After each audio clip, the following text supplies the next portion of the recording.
J'ai toujours eu ce qu'on appelle des voitures au-dessus de mes moyens, surtout quand j'étais pauvre. Et j'ai très vite découvert la voiture. Pour moi, c'est un symbole de liberté totale. Quand je suis dans ma voiture, je me sens à la fois protégé, loin des autres et près des autres. Loin parce que je suis tout seul dans ma voiture et près parce que je les vois à travers mon pare-brise.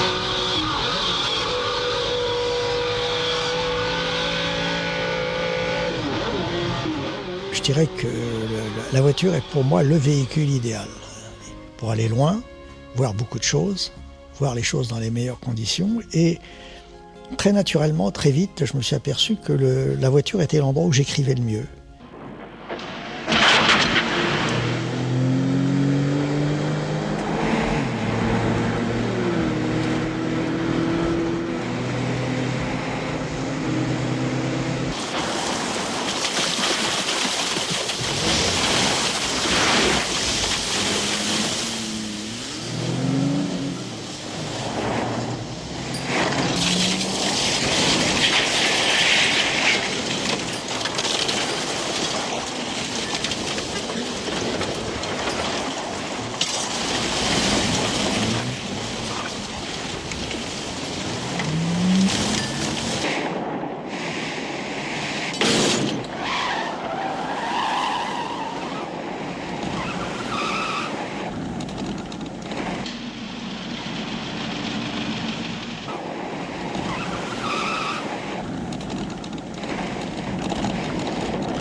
C'est pas dans un bureau que j'écris, c'est pas dans un endroit. Je peux pas être. Si je suis arrêté, je m'endors. Si tu veux. En plus, je peux écouter de la musique, je peux écouter la radio, je peux faire le silence absolu.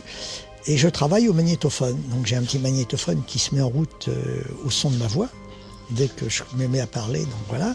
Et donc j'ai écrit toutes mes histoires pratiquement en voiture. Pratiquement. Je sais pas, un homme et une femme, c'est 3000 km, les uns les autres, c'est 10 000 km, enfin voilà, donc je pourrais te donner le nombre de kilomètres. Et voilà.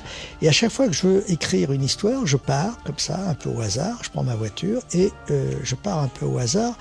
Et comme le hasard est la personne qui a eu le plus de talent dans ma vie, la voiture t'amène des fois. Alors je pars, je sais même pas où je vais, mais un jour je me suis retrouvé à Rome.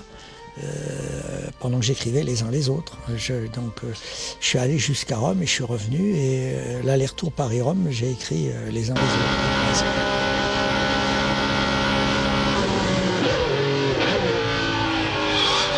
C'est à la fois le film dont je suis le plus fier et dont j'ai le plus honte. Ce film est au cœur de toutes mes contradictions, de tous mes paradoxes et de ce qui fait mon cinéma.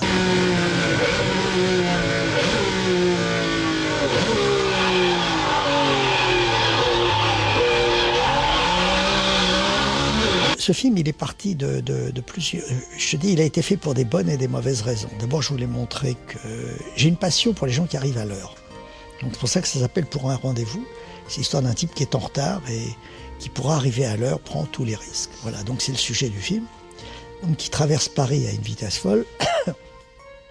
Et il est obligé de griller les feux rouges, tout ça, pour arriver à l'heure parce que voilà...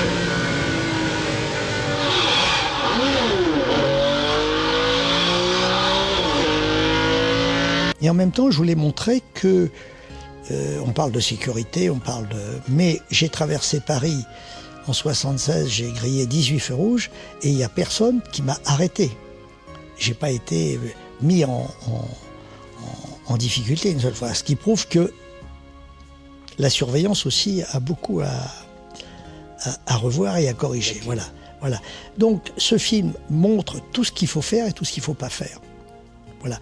Donc je voulais montrer dans un film tout ce qu'il ne faut pas faire au volant d'une voiture. Voilà. Mais pour montrer ça, il fallait le faire pour de vrai.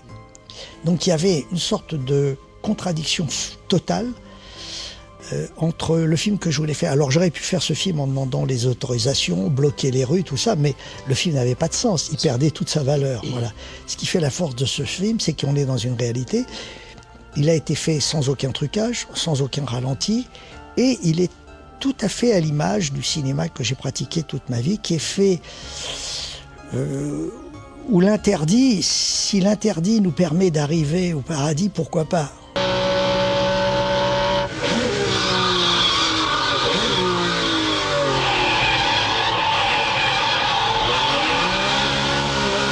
rappelle quand j'ai sorti le film en 76, on l'a présenté à Los Angeles où il y avait autant de gens qui applaudissaient que de gens qui sifflaient. Car ce film, voilà, il est totalement politiquement incorrect et en même temps, il est à l'image d'un monde où si on ne prend pas de risque, il ne se passera rien.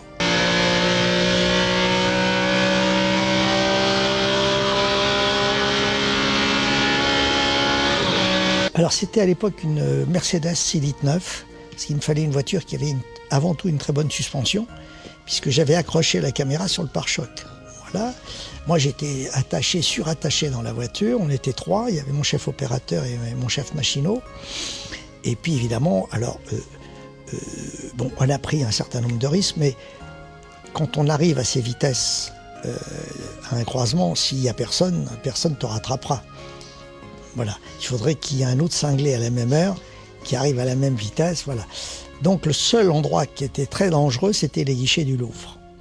Parce que là, j'avais pas de visibilité. Il y a un petit tunnel, au guichet du Louvre. Alors j'avais mis, à l'époque, j'avais Chouraki comme assistant, je l'avais mis là-bas avec un talkie-walkie, et je lui avais dit, écoute, si au guichet du Louvre, je passe sur un rouge et qu'il y a un problème, préviens-moi, parce que là j'avais aucune chance de m'en sortir. Dans les autres carrefours, j'avais de la visibilité. Quand on a de la visibilité et de la puissance, et qu'on sait ce qu'on fait, on échappe au danger. Mais là, j'avais aucune possibilité. Donc j'avais mis Chouchou avec un talkie, et j'ai eu la chance de passer à un vert. Et heureusement, parce qu'après, Chouchou m'a dit que le talkie était en panne, au moment où je passais. J'ai passé tellement d'heures dans les voitures, que je sais où il faut mettre la caméra, et puis je connais la voiture. Je veux dire que le bruit du moteur, c'est comme les battements d'un cœur. C'est un bruit que j'adore. J'adore le bruit d'un moteur bien réglé. C'est voilà, ou un 12, même, enfin n'importe quoi. Et la Mercedes, c'était un V12 là, que j'avais. Voilà. Et donc, j'aime, c'est comme le tuyau d'un orgue. Un pot d'échappement. Je veux dire que c'est vraiment de la musique, voilà.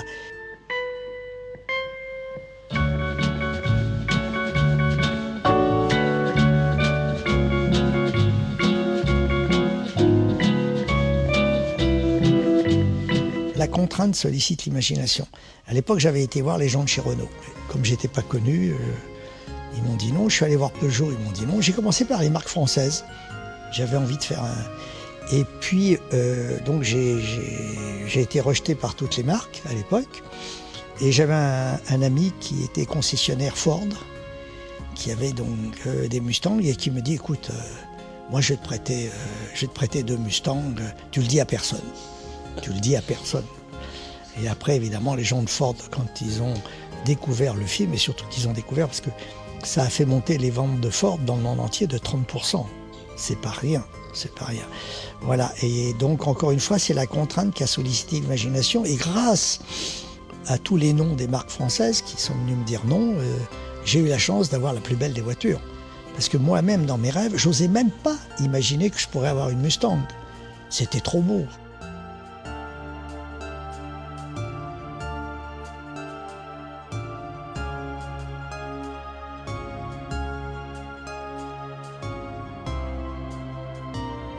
Oui, on a fait le rallye de Monte-Carlo pour de vrai.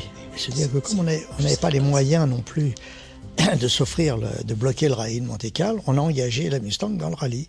Donc on était vraiment concurrents. On était 3 dans la voiture. Il y avait Henri Chemin, Jean-Louis Trintignant qui conduisait, et moi derrière avec la caméra. Donc j'ai filmé tout le rallye de Monte-Carlo en direct avec une caméra 16 mm à l'époque, puisqu'on ne pouvait pas embarquer du 35. Et j'avais une autre caméra sur le bord de la route qui se déplaçait et qui filmait en 35 les passages de voitures. On ne peut pas faire ce métier si on ne croit pas au miracle. Et c'est vrai que dans ce film, un film à l'autre, j'ai essayé de mettre bout à bout tous les miracles auxquels j'ai été confronté dans ma vie de cinéaste. Parce que s'il n'y a pas de miracle, on ne fait pas ce métier. Voilà. Donc j'ai essayé de mettre dans ce film toutes les séquences qui n'étaient pas prévues au scénario.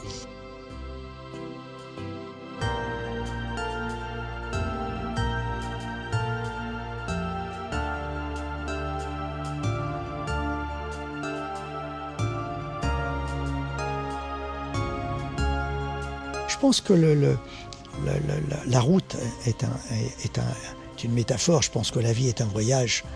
Et un voyage en forme de compétition.